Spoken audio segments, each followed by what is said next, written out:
Virtual Racing School was developed to provide support to the next generation of sim racers. No matter if you're a rookie or veteran or what car or track you'll be racing, our goal is to provide training every step of the way.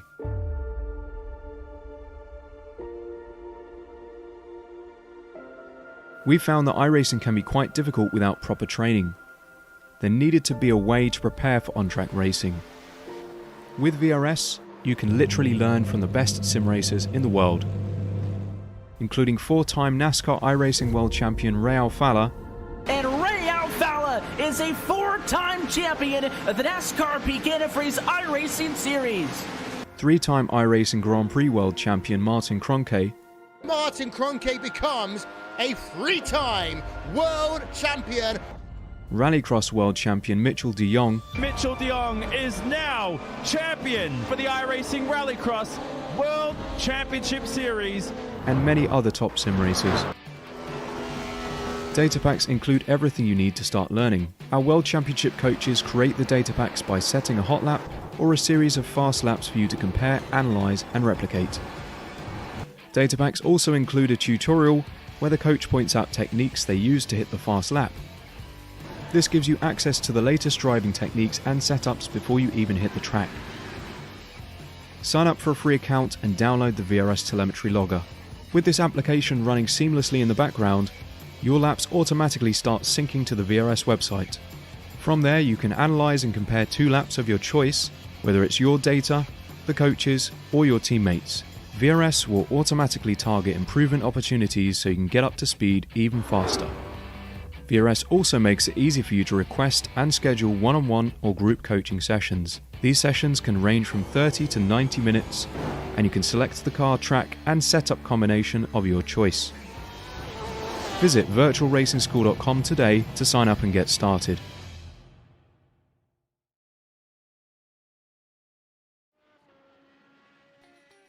Hello and welcome to the Radical Racing Challenge live on Apex Racing TV. My name is Sam Fitzpatrick, alongside me is Peter Mackay.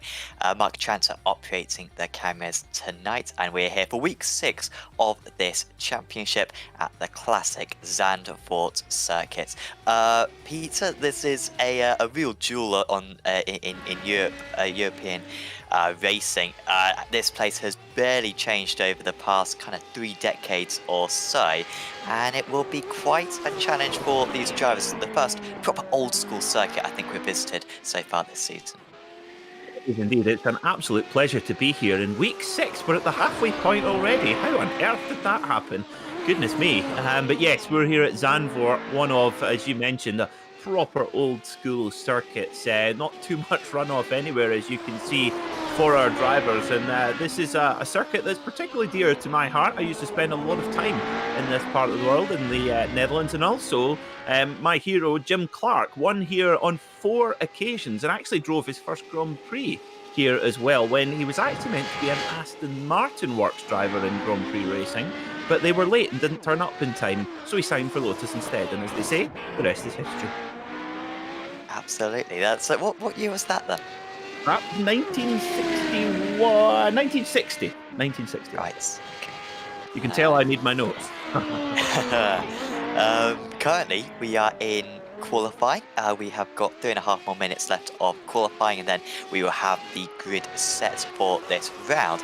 Interestingly, I'm noticing so far, whereas Kane Halliburton, who has been ever so strong in recent weeks, Peter, managed to take the win last time out and also won at Interlagos as well.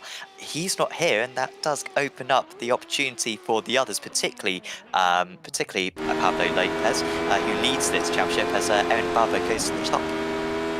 Indeed. Now, this is a relatively local circuit for Erin Baba. He is from the Benelux region, so of course, Belgium, the Netherlands, and Luxembourg does not cover a great area. So if you're a driver from that region, circuits like Zandvoort, Zolder in Belgium, Spa, of course, and Assen are very familiar. So watch for Erin Baba in the number 2 car out there as well. But GoPro Lopez himself, well, Pablo Lopez in the number 1 seed today, sitting on pole position right now by nearly 0.3 of a second, which is pretty significant here. But yeah, a real shame not to see Kane Halliburton this evening. We've had some brilliant battles between him and Pablo Lopez, but I'm sure it'll be treated to a thriller nonetheless.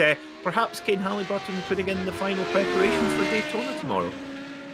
Yes, we did speculate that was why there were a few less splits this evening. Still 3 splits, still about 65 drivers signing up for this evening split. So still good numbers, but compared to the I think over 100 we had at Laguna Seca, 120 we had at Laguna Seca, maybe a little bit lower, maybe for that Daytona prep. As we've got a couple more drivers still to put in their second lap times. We've got Oscar Coper, who is the seed number 5. We haven't seen Coper so far this season. Expect him to be up there, and he is up there in 8th position with a 31.0. The final driver will be Steve Brown from Australia or New Zealand, I'm not quite sure. But he is rounding the final couple of corners. Hopefully we don't see any ping contacts with him, because obviously his ping will be quite poor compared to this mainly European field. Brown crosses the line and he goes up to 12th place. Credit to him for getting up very early in the morning on a Saturday morning. Could have had a lion, but he's got up early and he is racing out here with us. Cool marks for commitment there for our Antipodean drivers who take part with us here in what is very much a European time zone. Even those in the United States, those in California, etc., just after lunchtime there right now. So if there's any of those as well, always nice to have them along too. Just about to close off in qualifying. Most of the drivers set their fast times, just a few practice laps getting put in right now. Now, Paul Crabb as well, he's sitting in 16th right now in the number 9 car. So we'll see what he can do. Running his traditional Jaguar paint scheme as well, which I have to say I'm a big fan of that. Simple, pure, lovely. It kind of reminds me of sort of what would have been quite a fancy 1980s office block at the time. Yes. It's one of the best ones out there. I think he and I have to bring this up whenever I can, but I did win a championship in this car actually, and I do believe. I don't know if you're being serious or not. No, you haven't. No, I have. Oh, lovely! Because I constantly get told that I bring it up all the time. So I'll make sure I do that more often. But yeah, I won a championship in this car. So and I raced against Paul Crabb and I beat him. And I believe he was running that livery on that occasion as well. So I've certainly got good memories of it in my mirrors. Haha.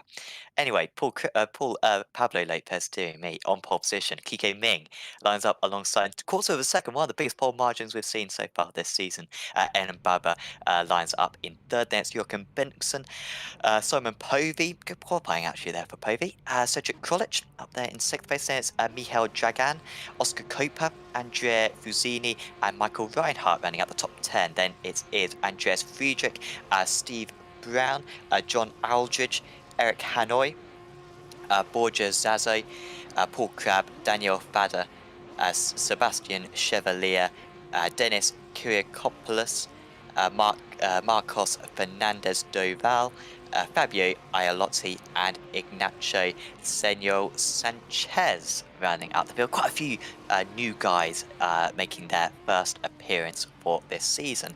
Everyone is on the grid, apart from the pole sitter, Pablo Lopez, who is doing the typical pole sitter thing of leaving it as long as possible, because a fixed setup for this series. And so no last minute changes, not even any last minute decisions to decide how much fuel you put in. You have the setup that iRacing decides. Also, you can just see Stephen Dale off in the background there underneath the tunnel. Little Easter egg. One of the best ones here at Zandvoort. Finally, Lopez is onto the grid and we are about to get the red light on. 22 cars at Zandvoort. Lopez looking to extend his championship lead.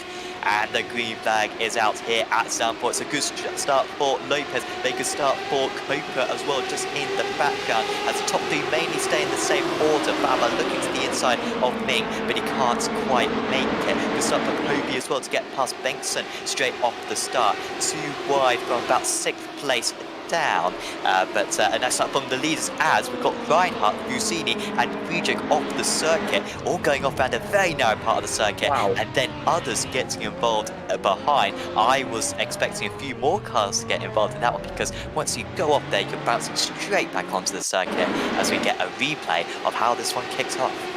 Let's try and dissect this as well. So Reinhardt, oh dear, Reinhardt a bit of a kind of innocent party there. I think it was Fusini who scooped up the number 8 car there, which was Andreas Friedrich. So, dear me, it's all happening. And of course, that would be one of your favourite safety car hotspots, Sam, where it is pretty narrow through there, and if there is an accident, it blocks the road completely, which was what happened there. So, a race of attrition already. We've got 1 car out completely and 3 cars in the pits. So that's not good news. Down to 18 cars already, but Pablo Lopez away at the front, nearly 0.8 of a second before we've even crossed over the completion of lap 1. So Kiki Ming, we know that he's a streaky driver and we know he comes good at the end, but he's going to have to get a shift on here. Nearly up to a second now, and Aaron Baba, we've got to keep a watch on him in the number 2 car. If he can get past Kiki Ming, we'll see if he can reel in Pablo Lopez. Yeah, I do question how possible overtaking will be. We saw at Laguna Seca last week how tricky it was seemingly to overtake, and perhaps that turbulent air a bit stronger than the draft effect that you get around down these straights. But Bubba's looking faster at the moment than Ming. He's really staying up tight. Surely turn 1, Tarzan corner, is going to be his best chance at the overtake. So on the big gains from that, John Aldridge up into 8th place. He started down in 13th. Also Marcos Fernandez, who started in 21st, he's up into 13th. Started at 20th, apologies, and he's now up into 13th. You can see the other changes on screen right now, and also using the live timing webpage, which there is a link for in the description below, provided by SDK Gaming, as is our lovely overlay that you are currently seeing up on screen.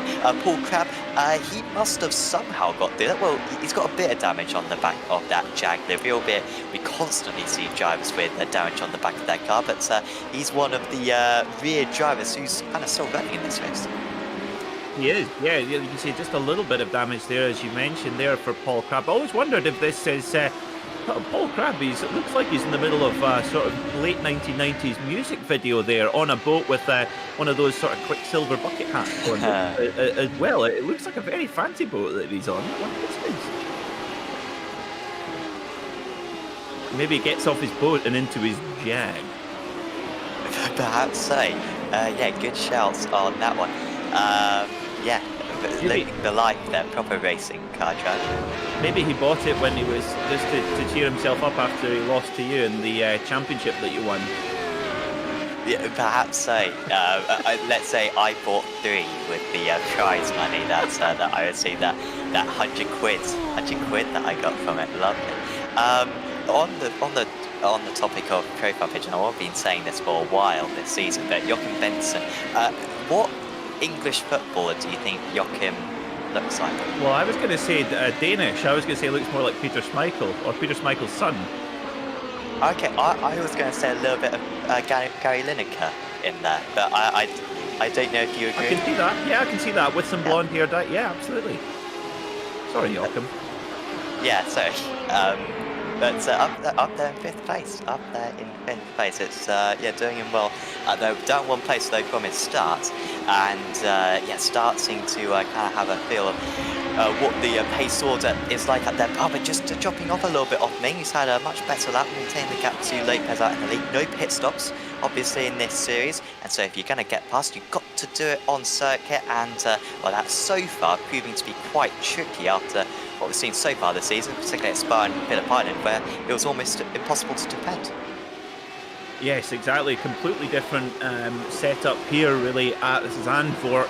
You've really got to make those overtaking opportunities count. And the difficulty is, Sam, is that when you're coming out of the final corner, the Arie Luijendijk bend, that is where you really need to rely on the aerodynamic downforce and the grip that generates. But, of course, when you're following the car in front too closely, that will make that less effective, and therefore then kill your run up to Tarzan Bend Turn 1, where you need to make the move. So that makes it a little bit more tricky. But I have to say, the sensation of going around that final bend here at Zandvoort, the Arie Luijendijk bend. It is very well named, because I always think it's a bit like going around the wrong way around a super speedway, one of the corners there, and that's quite apt, because Arie Luijendijk is still the qualifying record holder at the Indianapolis 500. In 1996, he qualified an average speed over 10 miles, 237 miles an hour. Yeah, that is unreal. What was that karts then? Yes, in the big bad days of kart, Champ Car, yeah, and it was slowed down significantly the year after in '97. So yeah, that was where they all thought maybe this is just getting a bit silly now when they're doing like 250 into turn 1. Yeah, absolutely. Yeah, unreal speeds. Decent speeds for Eric Hanoi at the moment in the draft. We could have an overtake here on Zazo. Zazo just spends to the inside and covers it off, and it's kind of tricky to do a whole lot more than that right there for Hanoi, because then the run is very short to this next kind of sequence of corners.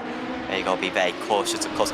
This circuit getting a refurb in the last year or so, to say earlier on how this circuit hasn't changed in the last 30 years, but at least since this scan was done many years ago, the track has changed and a bit more banking at turn 3, and a lot more banking as well at the final corner, as you were just mentioning, Peter.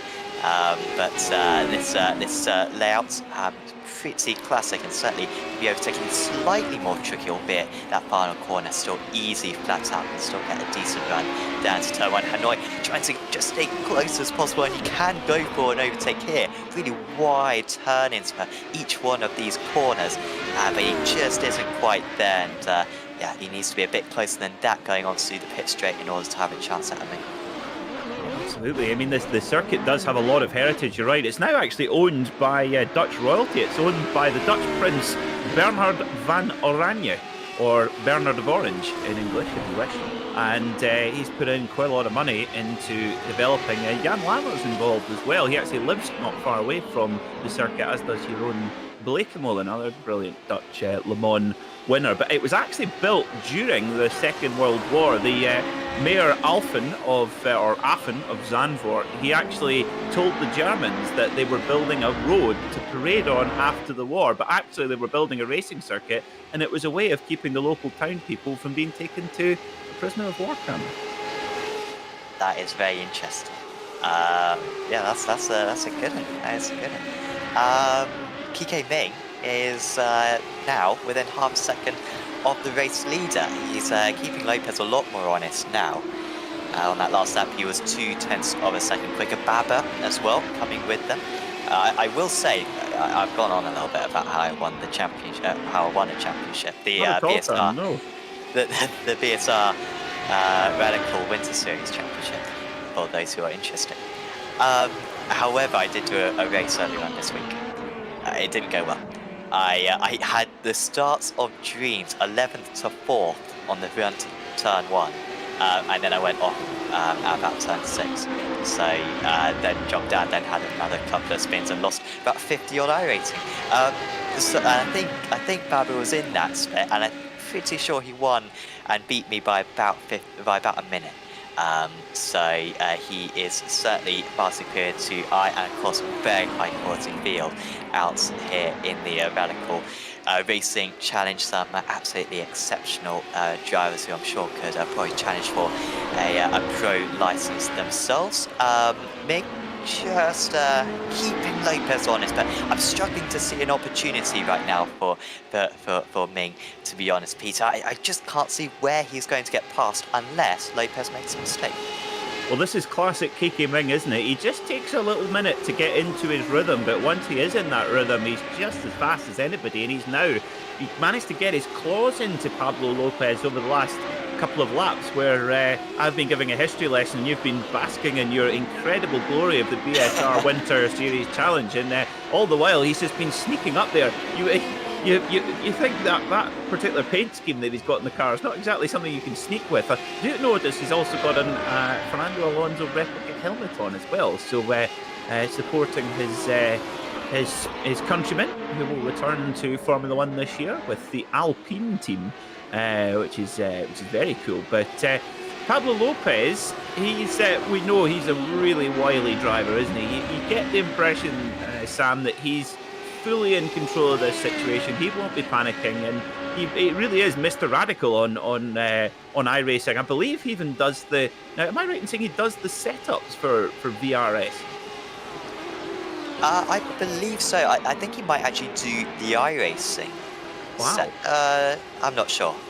I don't know why he'd do VRS setups as Jagging gets past Aldridge. That's a place that Aldridge gained earlier on. Also, Bengtson and Coper going alongside for a bit, and Coper's just got past Bengtson up into 5th place, and now Crab's got past Hanoi. All of a sudden, there's that pace. There's a bunch of overtakes going on. Crab has got ahead of her, and I wonder if you can get a replay of that, of the Coper-Bengtson battle as well. Here's the Crab move, and it must have been a mistake actually from Hanoi, who was attacking, as we saw earlier, Borja Zaze, and then there's also a back marker in play, and Crab makes up the position. It is very easy to run wide out tires, and even though it is banked, it's quite tricky to kind of keep it tight on the inside. Of course, if you hit the curb on the inside, then you're guaranteed to spin in these very low ride height cars. This was the overtake for Coper, and Bengtson not really defending. I know Guy Lineker's a striker, but that almost had shades of him right there, and Coper did manage to make that move after a couple of corners. I love the comparison as well. We saw Paul Crab there scuttling past Hanoi. We are by the seaside after all. I tell you what, Sam, here at Zandvoort, just you're very, very close to the Dutch coast, and if you go over the kind of the sand dunes, there's some fantastic fresh fish which they fry in the vans there, and they call it kibbling. It's absolutely delicious. I can highly recommend it, the kibbling on the Dutch seaside. Yes, well, one of the best, probably one of the best weekends, I imagine, for a Grand Prix visit, I imagine. Crab very nearly getting past Zaze, then at turn 1. Quite make it stick. Zaze clearly the slowest of this lot, and they are I was about to say that they're backing up into Doval and Brown, but they're not really. They're kind of being able to maintain the gap. Doval and Brown have an opportunity. Well, Brown doesn't have an opportunity. He's a pit stop behind pretty much. But Doval certainly has an opportunity at catching up, but I can't quite get close enough. You would just see him in the background of some of these shots. But I really doubt that Zaze can hold on to this one till the end of the race. So far, that's tried and tested. Defense into tartan corners worked well, but Crab does have a big pace advantage. But every single time, it seems like through that part of the circuit, just the gap does extend ever so slightly, and it kind of extends enough to make it so that that slipstream onto the pit straight isn't strong enough. Although Zaze this time does run a little bit wide, and the gap is only a quarter of a second going into the final couple of corners. Indeed, yeah, absolutely. Now we're having confirmation from our pit lane reporter, Sam, Lee Thompson, who tells us that, and also our producer, Mark Tranter, that Pablo Lopez is a coach for Radicals with the virtual racing school. As we see Paul Crab look inside, oh, Borja Zazo sees him coming and says, no, you don't. I've seen that one before. I think, is it also in the rule book that you have to do a Tarzan cry when you go for a big lunge up the inside at turn 1? I think it should be. I think it should be. Maybe that's like one of those band boost things where maybe you get an extra 100 horsepower on the next lap or so if you do that. But yeah, of course, this broadcast is sponsored by Virtual Racing School, not Virtual Driving School, Virtual Racing School. And obviously, Pablo is one of the coaches there. I think he designed some setups for it as well, but obviously this series is a big setup series, so you won't be able to use them. But I think for any other series, you can use those radical setups, and yeah, all the coaching that Lopez can, all that coaching that Lopez can offer, as well as Povey with about 5. Almost spins down, then he runs wide, he's going to lose the position, maybe a bit of damage as well onto that car, and Povey with an unforced error there, maybe that's the tyres just escaping him slightly, because that could have been a whole lot worse, that piece, because if he had lost it, he would have been buried. damage to his underpants, I think, more likely. Goodness me. I think that's what we refer to as lock stop to lock stop. My goodness, that would have been violent. I hope he doesn't use the direct drive wheel, because that would have ripped his arms out their sockets. Wow. I tell you what, when these cars break away, they break away violently. I have to say, Simon Povey, that's save of the day. I think that's save of the season for me, Sam. That was extraordinary. And well, you can expect that level of cool for a man running a paint scheme that was on Bentley's last winner at the Le Mans 24 Hours. It's pure class. Definitely. It lost in one place, but I think he'll be quite pleased. If anything, he would have been all right had he not run wide at the penultimate corner.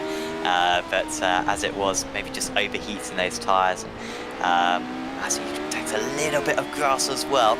It is so treacherous, this circuit. I really think this is one of the most tricky circuits on all of iRacing, up there with kind of circuit of the Americas and Virginia.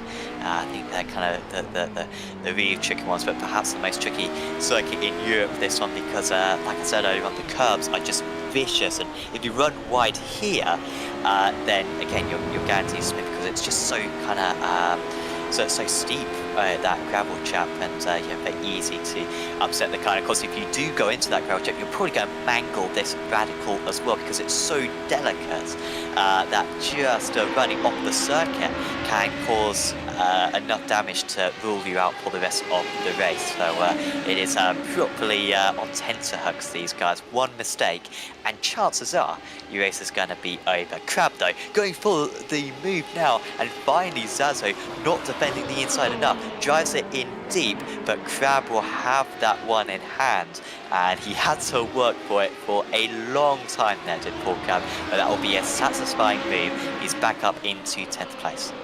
Yeah, great stuff there from the Irishman in the number 9 car. Really nice, well-timed move and well set up.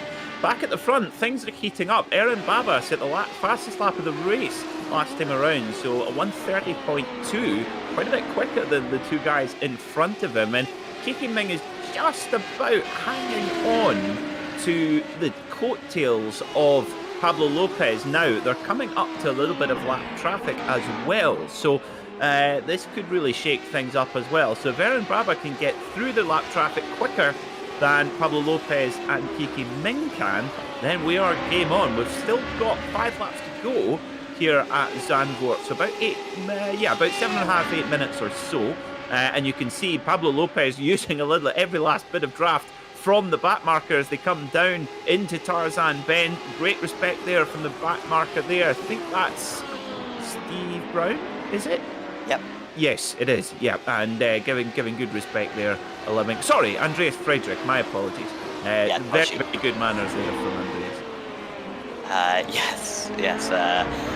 Apologies. Brown's much further up the race. He's about halfway around the lap. 2/3 around the lap. So Ming wasn't quite as close. It'll be interesting to see if Ming can now close that gap back down. As Zazo coming back at Crab now. So certainly the turbulent area isn't affecting Zazo too much. Maybe finally with the driver to attack. I love how his racing overalls and his helmets are the same colour as his car. It's quite distinguished to pick out the man from the machine out there, as Zazo again going for the inside and seemingly having a very good run up the hill. Maybe Crab with a bit of damage himself and struggling to break that draft at the moment. Yes, Bay Minty is that 11th placed driver. Hanoi just a bit behind Doval, 2.8 seconds further back. Getting quite close now between Ming and Baba. You can see it's turned orange on our screen, but Ming still with a slight draft from Lopez ahead. Apparently the draft kicks in at about 1.8 seconds in this car. It is remarkable how big the draft is. I'm sure that did help him a bit down the front straight, but Ming's got to get on with it now, because he was seemingly faster than Lopez, just being held back, but now he's starting to just lose a little bit of time as we very much enter the final stages of the race. Indeed, yeah. And if Aaron Baba wants to challenge Pablo Lopez, he's kind of got to get by now, more or less. At the very first opportunity, he's got to try and create it. I mean, there is an opportunity here coming down into turn 9, and they kind of flip-flop here. Just you'll see there's kind of a lot of different lines that you can take into this particular right-hander. Is he going to take a lunge? No, hard to. Keke Ming very, very fast through there. Now, just a quick one for Simon Povey in the number 4 car, the man of the save of the day in that Breitling Bentley coloured machine. Now, there is an amazing 6 degrees of separation of that paint scheme and Zandvoort. The former Bentley boy, Sammy Davis, one of the original Bentley boys that went to Le Mans, they're proper gentleman racers, was a consultant for the design of the original Zandvoort, would you believe? Aha, okay. Yeah, very interesting. I think it was Zandvoort that the designer from who designed Suzuka Correct. had some play. However, I also heard that that's a myth. That he didn't actually design it, that he was on the designing team, but very much just as like someone to oversee the process. He didn't have any influence on the actual layouts as such. But I'm not quite sure. I'm not quite sure on all of that. I think that was the design for the first Zandvoort circuit as well, which very different to this one. Really, you have this section, and that's about it. The infield and even the last couple of corners are drastically different to what they used to be back in the 60s and 70s. As that's a big slide for Baba. Put a wheel onto the grass, and he's quickly lost a lot of time to Ming. He sprinted off into the distance, and well, Aaron Baba's chance of P2 probably to an end now after that very hair raising scare. Absolutely, yeah. That was. It just shows you how high a level these guys are in the top 3. Keke Ming, haven't really seen him make any mistake. Aaron Baba, that was about 5% of a mistake. And Pablo Lopez has been once again absolutely flawless and really, really tough to beat in this championship. Kane Halliburton's been the only guy who's really been able to hold a candle to him on a regular basis. We don't have Kane with us today. Let's really hope, keep our fingers crossed, we'll see him with us next week, and the battle will be back on again, because if Pablo Lopez and Kane Halliburton are here regularly throughout the rest of the season, I think that championship could go down to the wire, Sam. Yeah, I've said it many times this season, but I do think Kane has had the pace on Pablo on the most part. Just maybe half a tenth in the race and half a tenth qualifying as well. But it is Lopez who currently has the lead. Not quite sure how it turns out when you have job weeks. We have so many job weeks in the official series. You have 4 job weeks out of 12 weeks, and obviously this isn't the only race that goes on during the week. You can score points with 100 odd other races that go on during the week, and so it is kind of tricky to keep track of it. But those two do have a decent lead over everyone else, and I'm sure this will be one of Kane's drop weeks. Certainly can still come back, and certainly still plenty of the championship to go. But yeah, a couple of wins already for Halliburton this season. I believe this would be Lopez's second race win of the season as well. So yeah, it would be important points for him to be able to take up. Jagan, who is making his debut this round. He is now only 7 tenths behind Krolic on that last up game by 2 tenths, but looks like this charge is a little too late for him. Yeah, just seems so. It's funny how we've seen quite a few drivers really coming good at the end of the races. Perhaps a fuel load thing. I think that's perhaps where Pablo Lopez has certainly got a bit of an edge on the rest of the field, is just being able to go really, really quick on those absolutely ice cold tyres and full tank of fuel, which is not what this car likes. It's a really fickle little monster. So I think that's where you really see the top drivers, where they can push straight away and just have that extra bit of feel, as we see Eric Hanoi right in the draft here of Borja Zazo. He goes to the outside at Tarzan corner. It is banked, so it is possible to hook it round here. Here he goes. Are they going to make contact? Whoa, what a move from Eric Hanoi in the number 10 machine. Wow, that was impressive. He's waited so long. He's waited the entire race to do that, and finally he's done it. That was a brilliant move. A little bit of oversteer for Zazo, but Hanoi gave him space, and it was a fantastic overtake. But out in the lead, Pablo Lopez is entering the final few corners at the moment, and is soon going to take his second race win of the season. No, he is over 2 seconds clear of Kike Ming and Arian Baba. He certainly pushed him hard for much of the race, but Lopez was never going to make a mistake. And the car number 1, the championship leader, rounds the final corner at Zandvoort, and he is going to take victory for this week 6 of the season. Pablo Lopez wins at Zandvoort. Kike Ming and Aaron Bubba round out the podium. Good result for Ming. I think that's his best result of the season. Copa with a brilliant 4th place. Povey holds off Bengtson right in the closing stages. And also Egg Hanoi will beat Borja Zazo. I believe they are still battling. The run to the line could be quite close between these two. Zazo closing, but it is a notoriously short pit straight here, and it will be Egg Hanoi to seal that 11th place. The final few drivers coming across the line now.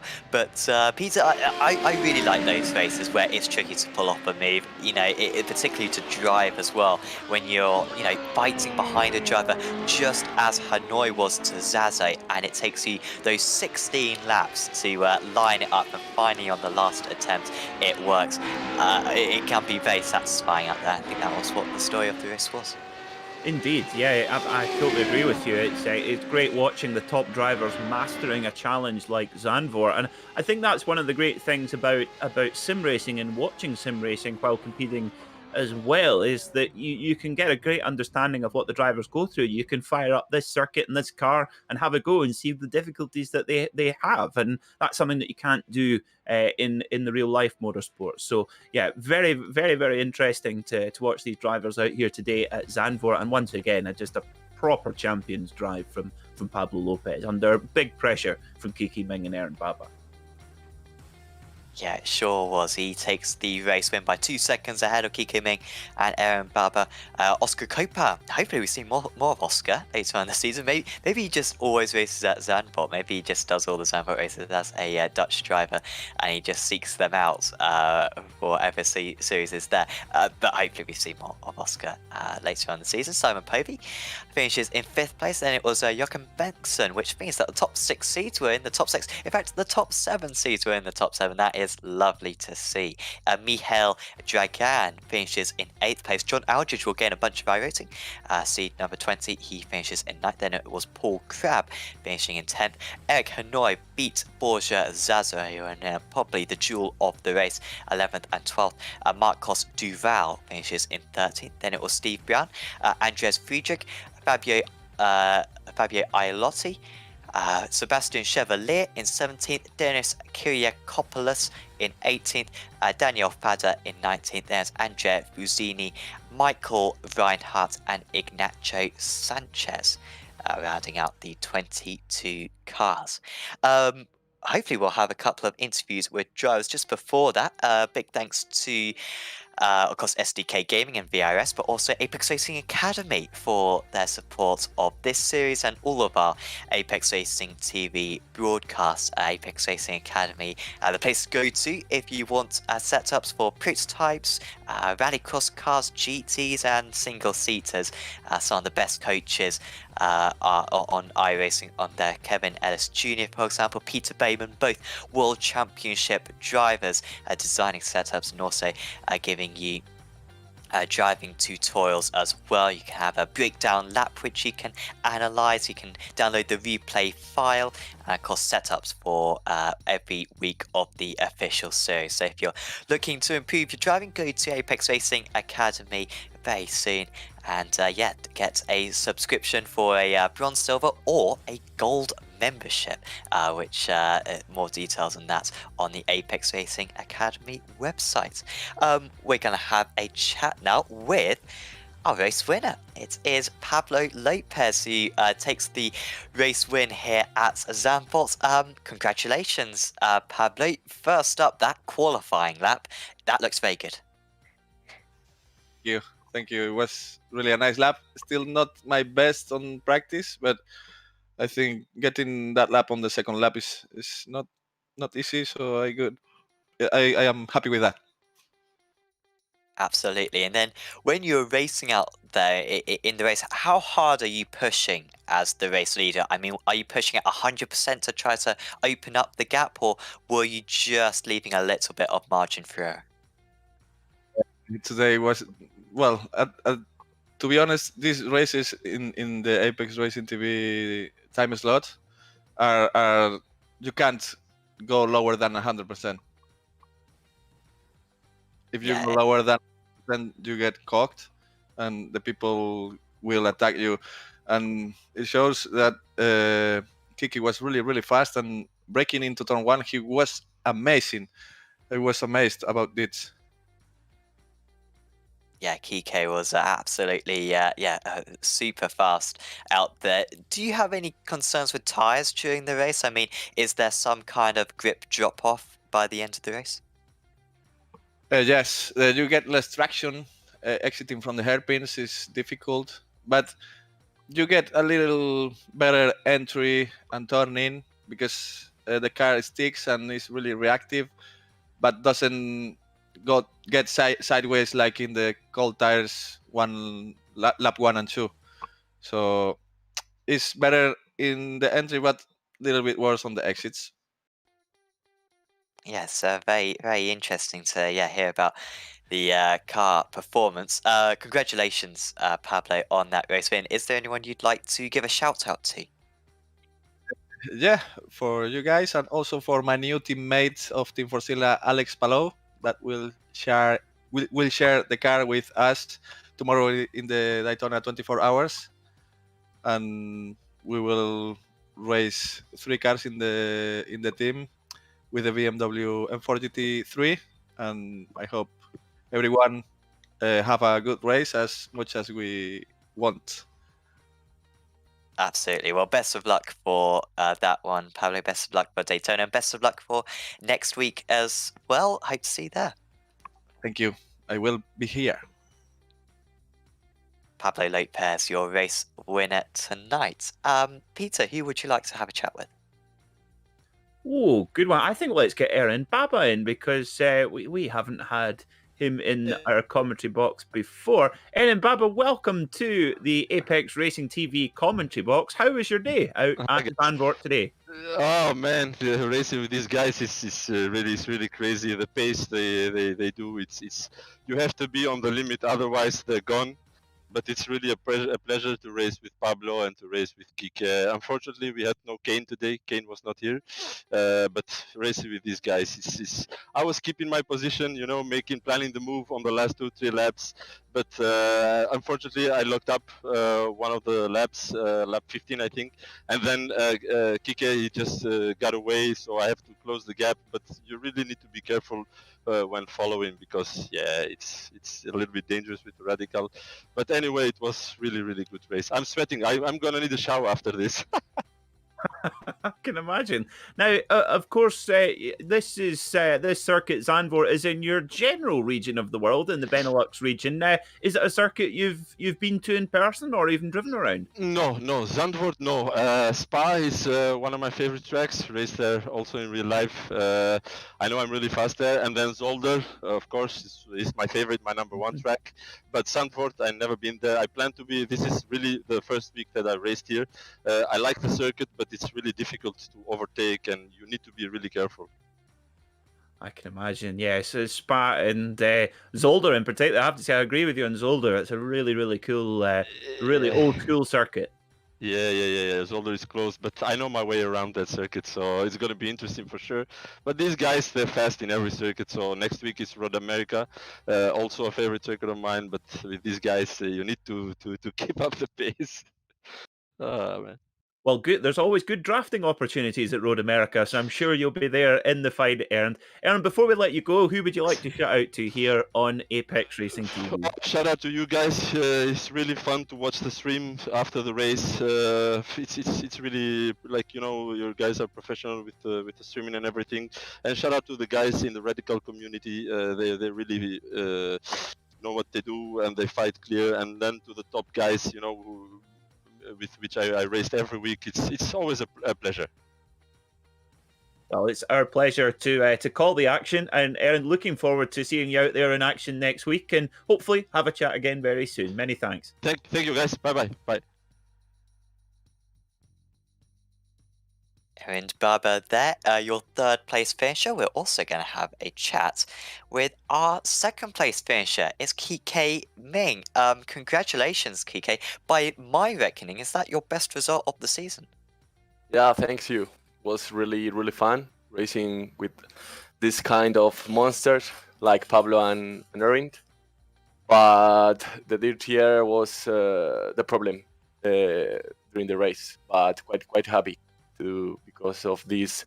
This is my best result of the season. So let's keep going like that. Definitely. I have just been requested by my co-commentator to ask you about your Tom Christiansen livery. You were running it earlier on in the season, but you haven't been running it the last couple of races. Talk us through your liveries. Yeah. I changed because in Phillip Island I played bowling in the third or fourth corner. I was running with that livery, so now I'm running with a comic one, just in order to show that was my fault in that race. So if I continue with this kind of good results, I will go back and run with the old livery. Well, we hope so, because I think your livery is absolutely awesome, but we do like the Tom Christiansen livery up here in the commentary box, so hopefully we see... So do I. Hopefully we see its return soon. Next up, we've got Road America, back to kind of a slipstream circuit. Which do you prefer? Do you like these tight, twisty circuits, or do you like the long straights and the slipstreaming circuits? I completely hate draft circuit, but this is the calendar, so we have to run there. But anyway, Road America is a very good circuit for me. I have run there many times, so I'm confident. But I'm looking forward to Sebring, because it's the pit stop race, and I'm eager to that Friday. Yeah, that will be really interesting. Sebring will be tricky with the bumps, won't it? I would have thought. Does this car deal with bumps very well? I have many problems with bumps, but I ran so many times in Sebring that I know where the bumps are. Awesome. So that's not going to be a problem for me. Well, certainly best of luck for that one, and best of luck as well for next week, Kike. Is there anyone you'd like to give a shout out to? Thank you, everyone. Thank you for doing what you are doing, mates. Awesome. Thanks for having a chat with us, Kike, and see you next week. See you. Kike Ming there, your second place finisher. I think, Peter, we can have one more interview. Why not? I think we've got to go for the man pass of the day, Eric Hanoi. Let's get him in.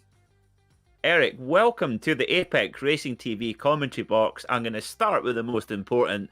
What about that move around the outside on the last lap? Tell us about that. Yeah, well, actually, I was a bit frustrated because I was behind that car for the whole race. I did a mistake on the first lap in the chicane, and he did pass me there. And he was much slower than me. I was going like almost 2 seconds behind my personal best, and I was trying to pass him, and no way. And then, of course, Paul Grab could catch up to us. And then this car came out from the pit and just came right in front of me, so I had to let him go and Paul go. So then I was down to P12. And then Paul did catch the guy in front of me. I don't remember, something from Croatia or something. Name I don't remember. But then And I thought, I'm going to take this guy. So, no, it was a fine move, but I'm a bit disappointed. I should have come like P9 or 10, I think. Well, take him you did. I mean, you think on the upside, when you watch the broadcast back, you've got your next virtual Christmas card can just have a video of you pulling off that move. It's caught perfectly on the broadcast, so you'll be able to enjoy and watch it back again and again and again, and impress or bore your friends, whatever you wish. Yeah, I can assure you, I'm going to post this on social media tonight. So, but it's really impressive, the fastest guys here, like Kai Ming and Baba and Pablo Lopez. I don't know how they do it. It's quite amazing how fast they are. It certainly is, yes. It is mighty impressive. Now, Eric, we're off to Road America next week. Now, here at Zandvoort, you're quite right. The overtaking is so difficult because not so much of the typical radical draft effect, but Road America is the complete opposite, a really wide open track with very high speed. How are you looking forward to that one? Yeah, I think that's going to be a race to watch because of the draft. So you can pass and it's difficult to defend, and it's going to be a lot of things happening there. So it's just to look forward to next Friday. And if you can't participate, just watch the race because that's going to be fun. It certainly is. Well, Eric, go and enjoy watching the broadcast back. Enjoy reveling in your fantastic round the outside move, and we'll see you next week at Road America.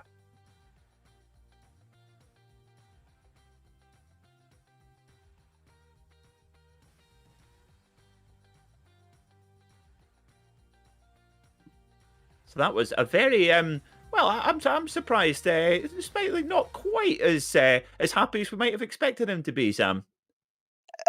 Yeah, he should have been gloating right there. I would have been. It was a great move, but no, 11th place, not bad. He will gain a little bit of iRacing, I imagine, from that result as the seed number 10. Good championship points as well, of course. That rounds out the interviews for tonight. So once again, big thanks to Virtual Racing School, big thanks to SDK Gaming, and big thanks to Apex Racing Academy as well for making this or supporting all of Apex Racing TV's broadcast. Big thanks to the Radicals community for funding this broadcast, and thanks to you guys for watching along as well. Hopefully you've enjoyed the action, and hopefully you'll tune in for next week. Road America is going to be a properly good one. The slipstream race we've seen so far this season at Spa in particular was absolutely awesome. Phillip Island was very good as well, so I'm sure Road America will be a race not to miss. We've also got plenty more action coming up on Apex Racing TV over the next few days.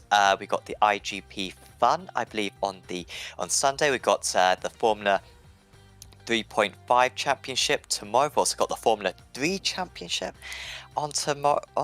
I think we've got Israel League on Monday, and we've also got the first round of the Apex Racing Academy Porsche Cup Championship, which Peter Mackay himself will be racing in, so you don't want to miss it. That'll be 50 cars at Long Beach. That will be on Wednesday in the evening at 20 GMT, so don't miss that. And then of course next Friday, week 7 of the Radical Racing Challenge. But for now, from myself, Sam Fitzpatrick, from Peter Mackay, and from Mark Trenter, we are going to say goodbye, and we will see you next time.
Virtual Racing School was developed to provide support to the next generation of sim racers. No matter if you're a rookie or veteran or what car or track you'll be racing, our goal is to provide training every step of the way.